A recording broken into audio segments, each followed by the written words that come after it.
Mi libro favorito del Nuevo Testamento es el Apocalipsis. El autor se identifica a sí mismo dentro del libro de Apocalipsis, su nombre Juan. Hay tres razones por las cuales elegí este libro.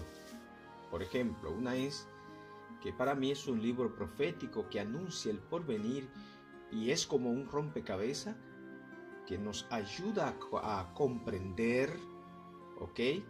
Y a unir estas piezas proféticas del libro y que va encajando todas las profecías bíblicas de la Biblia. O sea, son como cadenas que se unen a través de este libro profético y nos ayudan a saber dónde estamos, si estamos realmente seguros dónde estamos en este momento y dónde iremos. Número 2, confirma la intercesión salvífica de Cristo, siendo Jesús el personaje central del libro, llamado la revelación de Jesucristo. Así se identifica en el capítulo 1. Es de entender que es una revelación progresiva el Apocalipsis. Por ejemplo, sabemos que aquí nos habla que va progresivamente en lo que se llama la salvación y progresa hacia el futuro, hacia el presente y hacia el futuro, llevándonos hasta el tiempo final o el cierre final del episodio, de los últimos episodios de esta tierra. Hay otro punto también que me interesa y me gusta del libro de Apocalipsis, es por su centralidad en el desarrollo de los eventos a la luz del santuario. Nos indica dónde Dios y sus ángeles operan los movimientos proféticos. Nos da a entender que la comprensión a la luz del santuario y del trono de Dios son los puntos esenciales para la comprensión de las profecías. Lógicamente este libro, el libro de Apocalipsis, para ser incluido, ¿ok?, dentro del canon fue duro, podríamos decir, combate de diferente ideología. Así que había muchos opositores que no creían, muchos que no creían en este libro,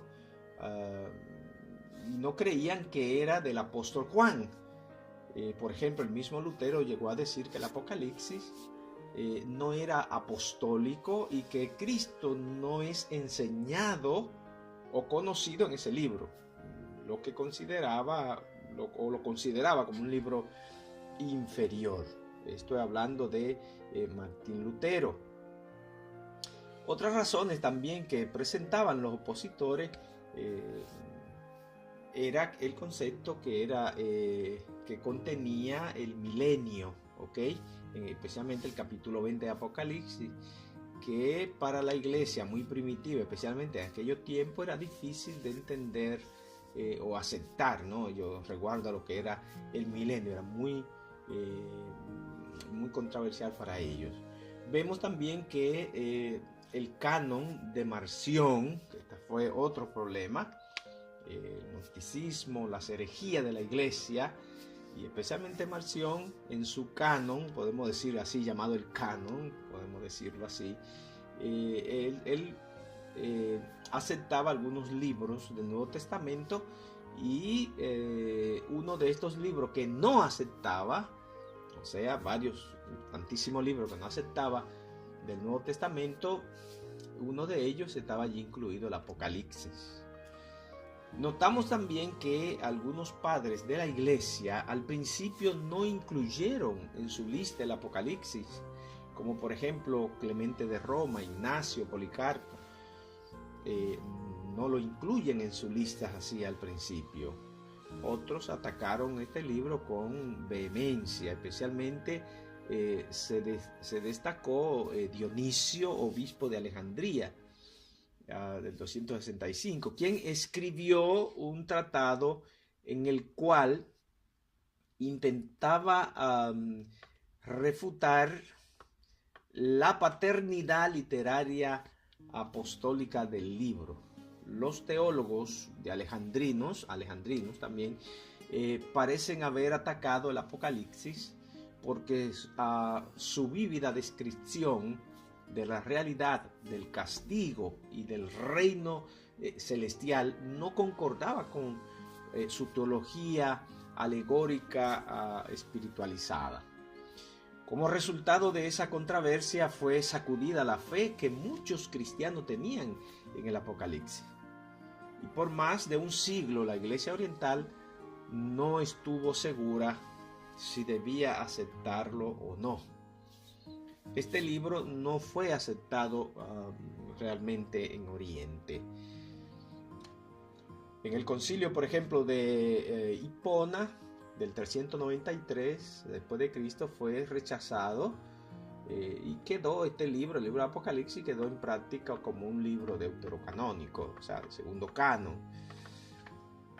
Sin embargo, tenemos mucha cosa positiva por el cual, a través de la lucha de los concilios, hubieron varios concilios, vemos que a la fin el libro de Apocalipsis fue incluido en el canon bíblico.